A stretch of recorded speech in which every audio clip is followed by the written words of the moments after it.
like we have been pushed to a constant rat race, but nobody told us what the finish line exactly looked like. And there's constant confusion, burnout, pressure, and this is becoming very common in our generation these days. And that's exactly why we are joined by Miss Anuradha today. She is a performance and mindset coach with over 21 plus year of experience. And she is here to make us understand that what is actually going inside our minds and how we can bring that clarity in our lives. So I guess without any further delay, we need to start the conversation.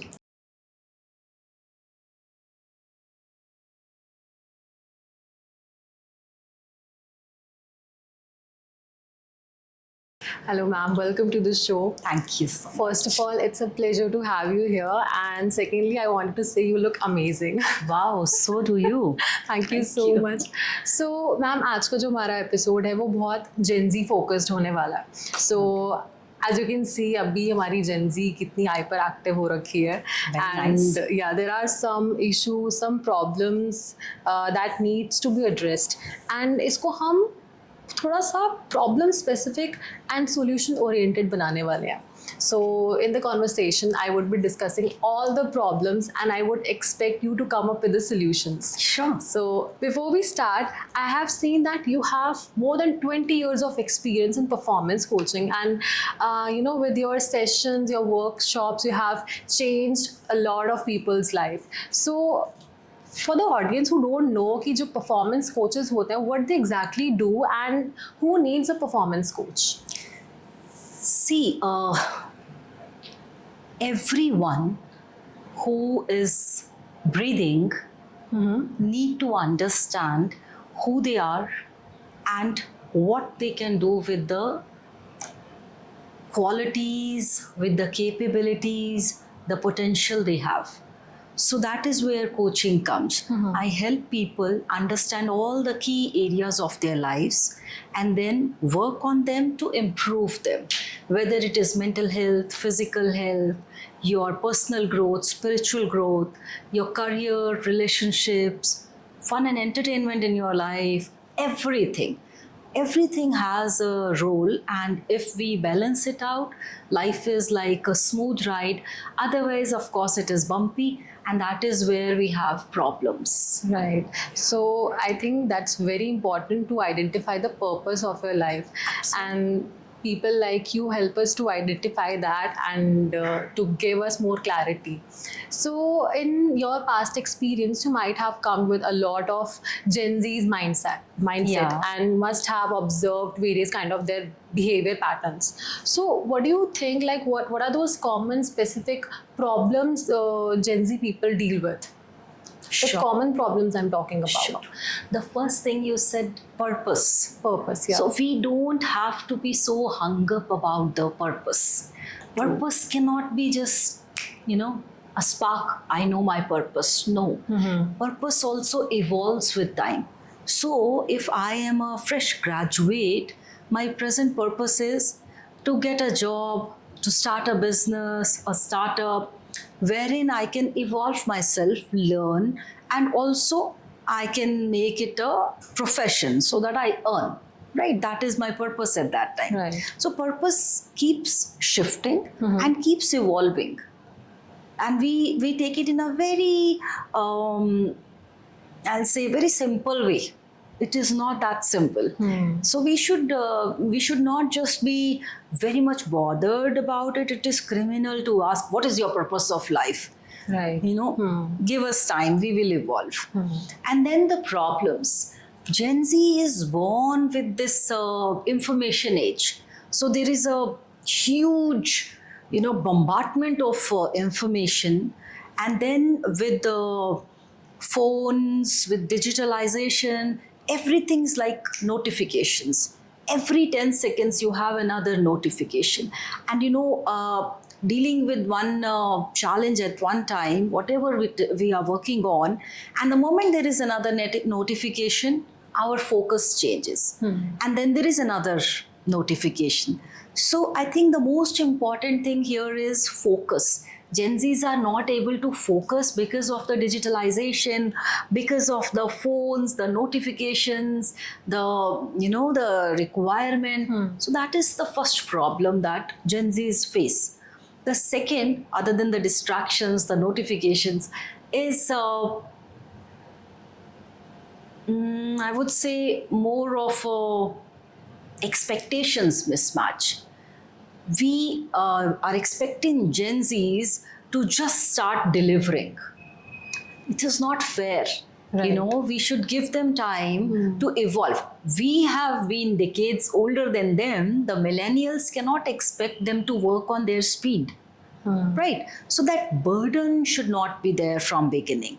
We should understand and let them breathe, because as people say they are entitled, they are lazy. They are not lazy. They have evolved systems wherein they don't have to stick to the computers, to the laptops, but their bots are working. They know how to get work done quickly. So they are not that generation you would make them stick for 8 hours and then expect them to deliver. No, they want that agile system, that output oriented system, wherein you give them the responsibilities, and if they are able to do it in a lesser time, let it be output based, not hours based. Right. So very important we understand and give them that gap.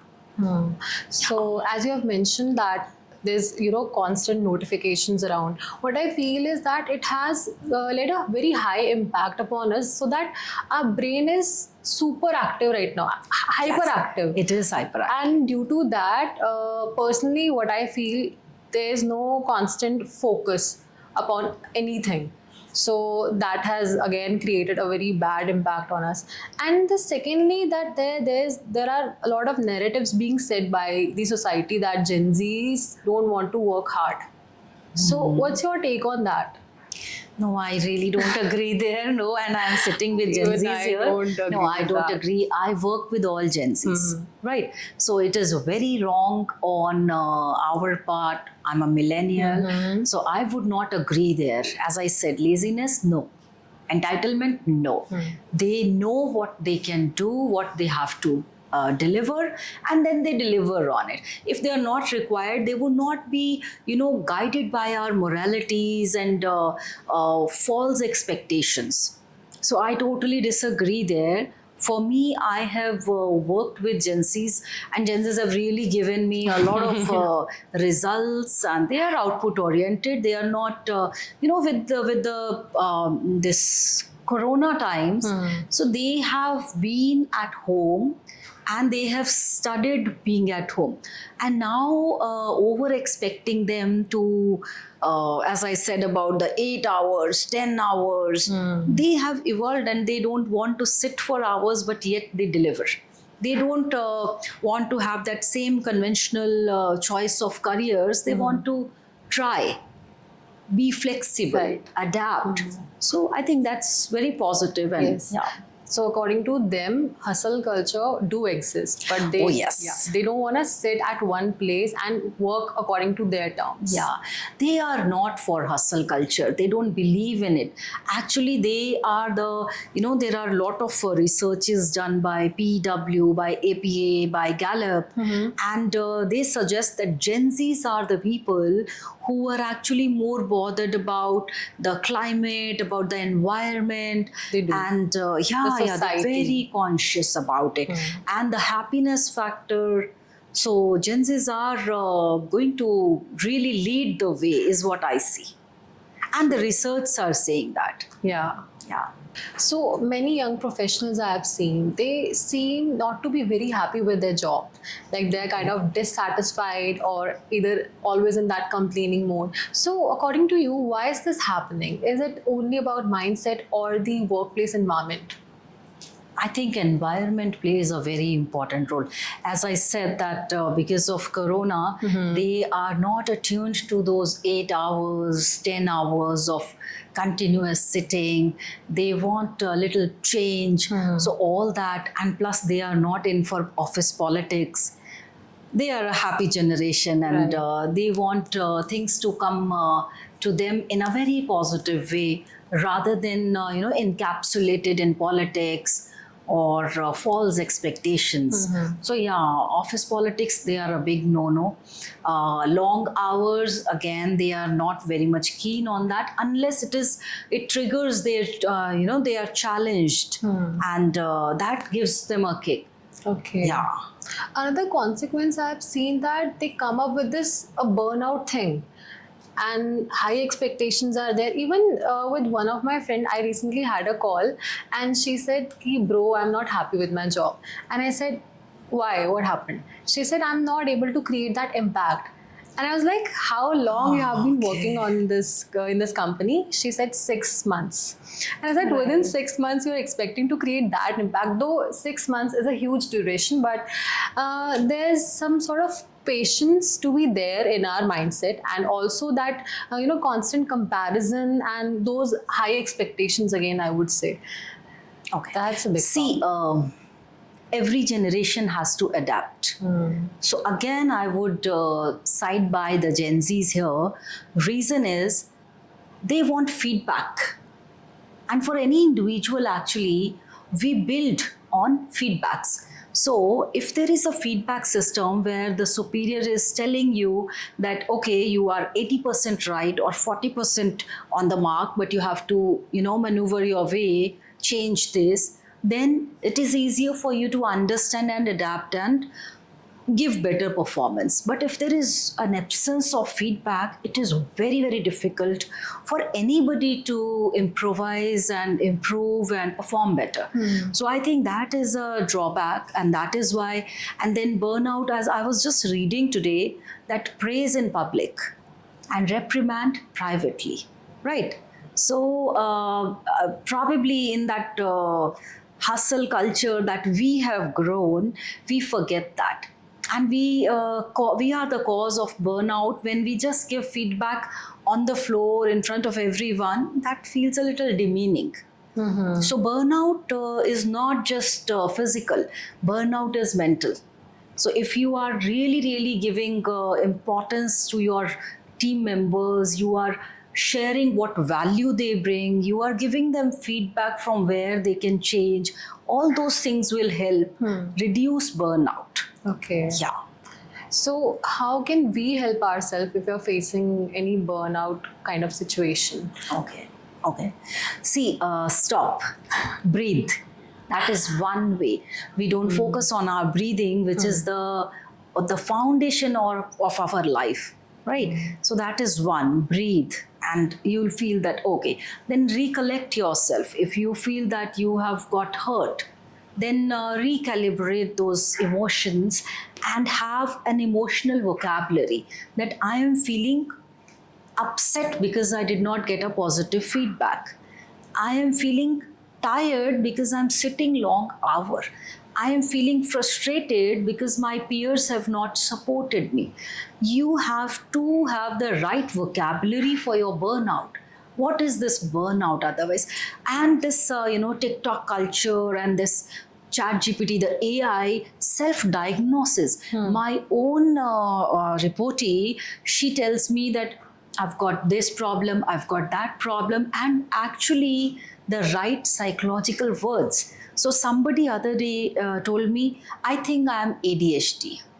ADHD. Yeah, and the other person once said that I have there was another disease. These are diseases, these are mental issues. You can't say I'm in depression.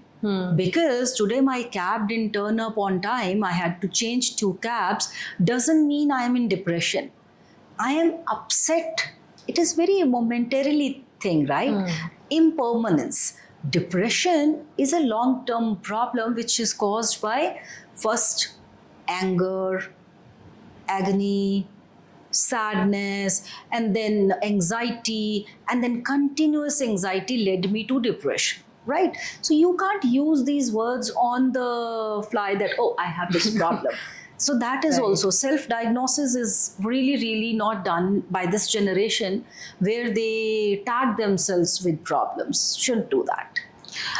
I would like to connect one dot as you mentioned that in this era of AI and this self diagnosis, we are so much heavily dependent upon the softwares like ChatGPT and Right. these AI tools where we are just sharing our daily lives and getting the solution of our daily life problems. Do you think it's relevant in this date? See, you cannot separate yourself from AI in this era. That's true. This is AI era. I am myself using AI for 90% of what I do. Everything. Even I was tending my plants today, and my the plant which is in water, we call it hypo something. Hydro. I don't Hydro know. is what I said, but AI corrected me. Okay. So it was not blooming. I checked. I clicked on ChatGPT. I had put it. Then I also checked on DeepSeek, and they suggested that you clean the roots. Separate the one that are rotten, and then you put water and refill it. I did that, and it helped me. Okay. So I think yes, AI we must use, but use it as your servant, not as your master. Give the right prompts, right? You understand the system and then use it for your own good rather than those self-diagnosis. No, I don't think. If you have a cut, you won't start treating yourself. You will visit a physician, a Yeah. doctor. Same way, if you are having some anger issues of late and continuous problems, you must visit a counselor, a psychologist, a psychiatrist, or a coach, and get yourself diagnosed by the right person, not the generalists. That's what I would suggest. Okay. So one another question comes to me. Shall we use AI as a career counselor? I would say use it as everything, but then you use your own intelligence along with what has been suggested. Right. And even for career, you have career counselors. They have studied, they have researched, they have practical knowledge. So you do your own homework and then be more informed when you consult a career counselor. Right. Yeah. So I think for a better career, one should know about their true potential. How you help someone to find out their true potential and how we can do that for ourselves. Okay. So, of course, one podcast will not be enough to justify the answer. But yes, I help people find their true potential by first going to the question, who are you? Right? For any problem to be answered, we have to first find out, right? Like a 5 why tool. So I start with, who am I? Who are you? What motivates you? What makes you happy? What makes you sad? Who makes you think differently? Who makes you laugh? Who makes you feel happier about yourself? And who belittles you? So all those questions, you form this is a one tool, and then you form the platform where we realize that this is who you are.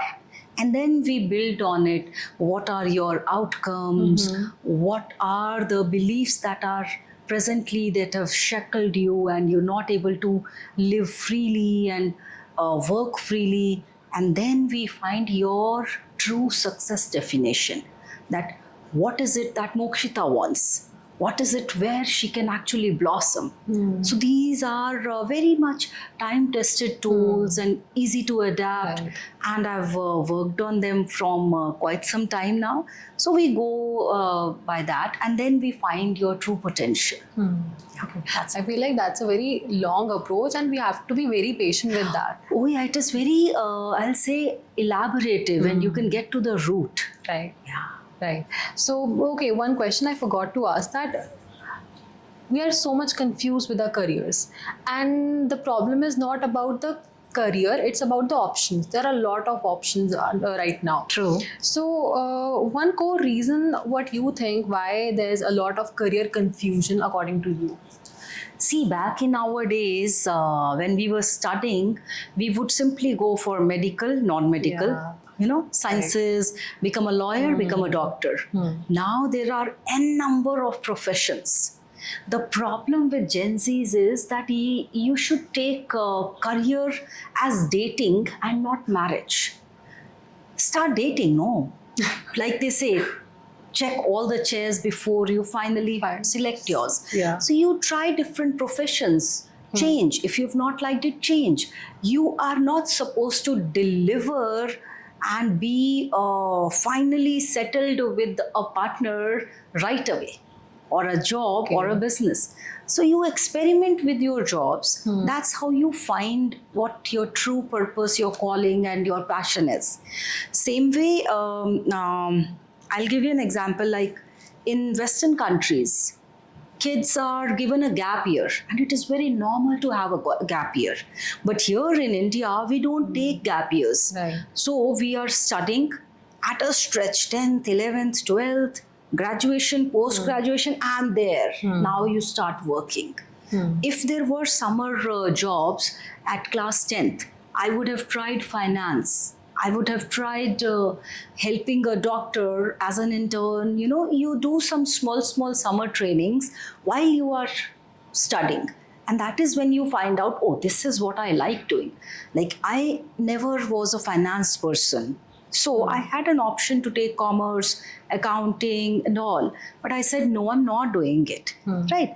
I wanted to help people, because I saw how my sister in her internship was in a gynae ward, was in a mental health work. So I was like, wow, this is something that really excites me. So I had the benefit of my elder sisters doing different things. One of my sister was doing fashion designing, my second sister. So I was like, wow, this dress looks so good. So she would say, okay, why don't you try your hand on the machine? I said, no, I don't like it. So I knew fashion designing, not my thing. This, yes, I like it.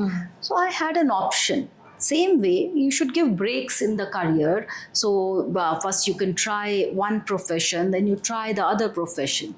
If you take a gap year, you do different jobs, you'll get to know. Or during your schooling, do some odd jobs to understand what you like, what you don't like. Because one career, I've seen doctors moving to becoming a chef. Chef Izzat Hussain, a very good friend, a celebrated chef. He was a doctor in Lucknow, I think. And then he moved to being a chef. My own son did non-medical, and then he said, I enjoy cooking more.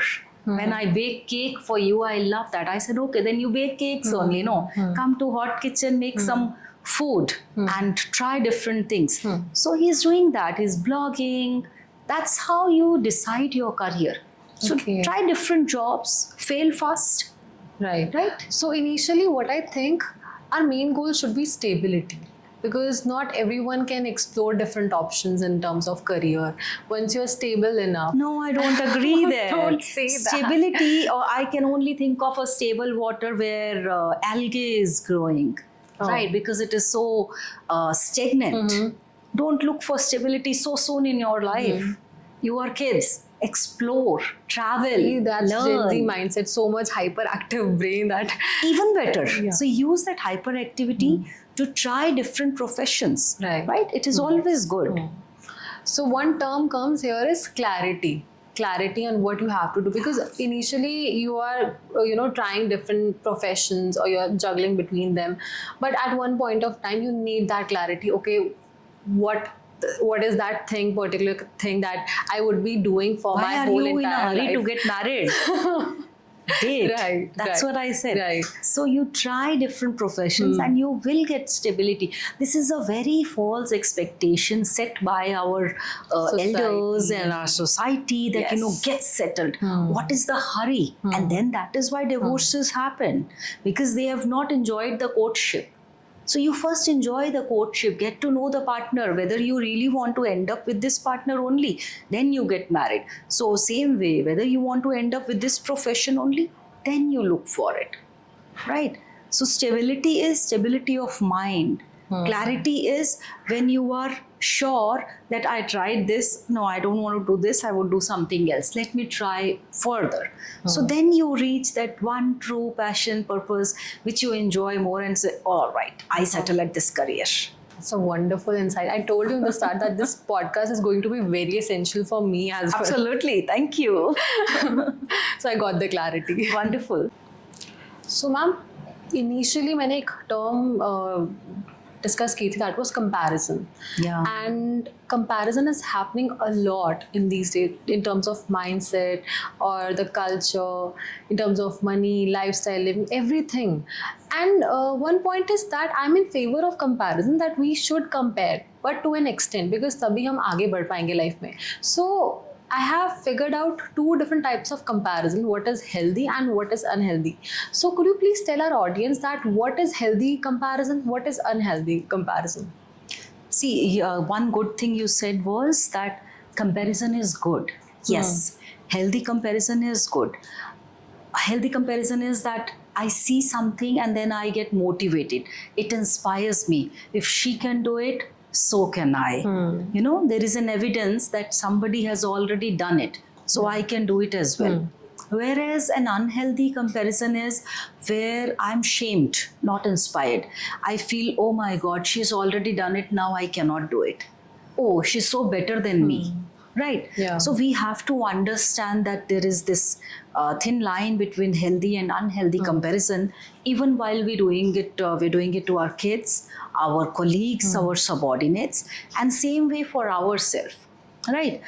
If I say that, wow, you have a very good physique, I aspire to be there as well.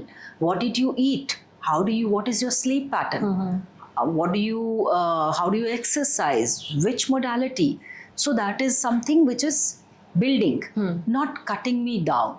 So comparison should be there, but for betterment rather than, that I cannot do it. Feeling bad of yourself. Yeah. So if somebody is doing it to other person, should also think that if somebody has done it, it can be done. So you can also try. You will do it as well. Right? So build people up rather than bringing them down. Nobody has grown by bringing somebody else down. One major comparison I see in terms of career, that these days this founder culture has been so much enlightened, and people have started comparing with those 20 years of founders who are evolving right now, that we are not doing enough. So Yes. do you think this founder culture which is being glorified these days is that much good, and do we need to compare with them? See, it's again like comparing a fish with a monkey who can climb the tree faster, where a fish wants to flow in the river. So don't compare like that, right? Everybody has their own journey. Everybody has their own milestones. We can't compare. So if you see, there are so many mercenaries, there are so many philanthropists who are working for the society. There are people who have left their career just to plant trees. And that is their calling, and they're enjoying it. Do they ever care that somebody is driving a BMW or driving a SUV or hatchback? They don't bother, right? So one has to decide their own success definition and then go for it. You'll get happiness by that. If I try to hijack your success definition and I live by that definition, that is not going to bring me happiness. Perfect. So there has to be a very clear, clarity, as we spoke about. Yeah. Clarity is very important, and clarity is with time. You are not born with a clarity. You build on it.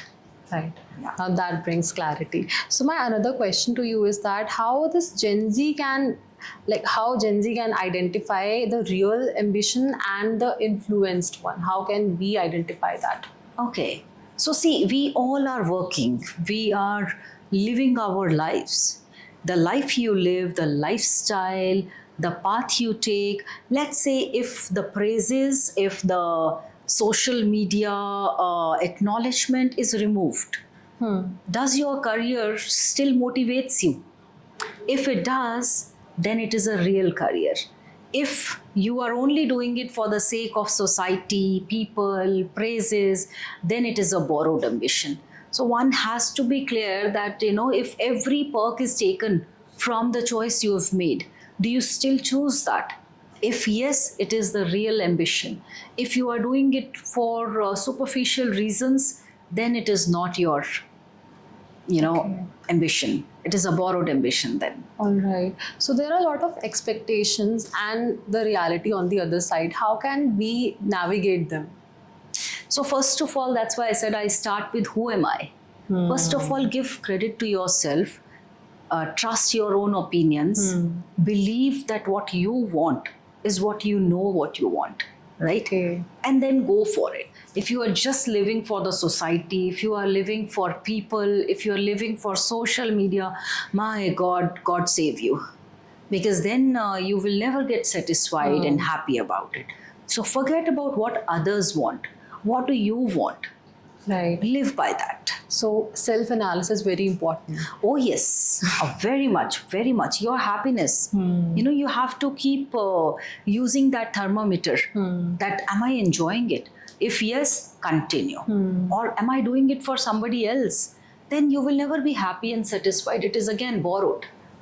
So how we can practice self-analysis? Because in this era of being so much with around digital equipments, your mobile phones are there, each and everything, it's very difficult for us to sit alone, and it's very mandatory to sit alone and to get bored. Yes, very good. Wow. Yeah. You should be giving the podcast. I like that. So very important to be mindful. Once you are mindful, and it's like you are driving and the road is smooth, you would like to press the gas and go fast. But then if you keep doing that, your tires can blast. So what do? You brake. You give time. There is a pit stop even in Formula racing, right? Right. So what is F1 racing? It is the best premium racing, but they stop for pit stop for the checking their tires, deflating or inflating again, removing, changing parts. What is that? That is pit stop. So we need to do that with us as well. Long breaths. Mindfulness is breathing or meditation. So what is meditation? Breath in, breath out. Just be mindful, stop, engage yourself within, get centered, and then start again. That is how you can actually improvise. Okay. Yeah. Well, that's a very important message for our audience as well. So moving on to our last segment, and that is a solution-oriented segment. So my main question here is that what are those core habits that can help us to improve our clarity and confidence? Clarity and confidence. Yes. Okay. So clarity would be there when there will be least of distractions. So I would say the first thing is that have scheduled breaks, interaction breaks. So do not have any, let's say, phone notification, any TV or anything.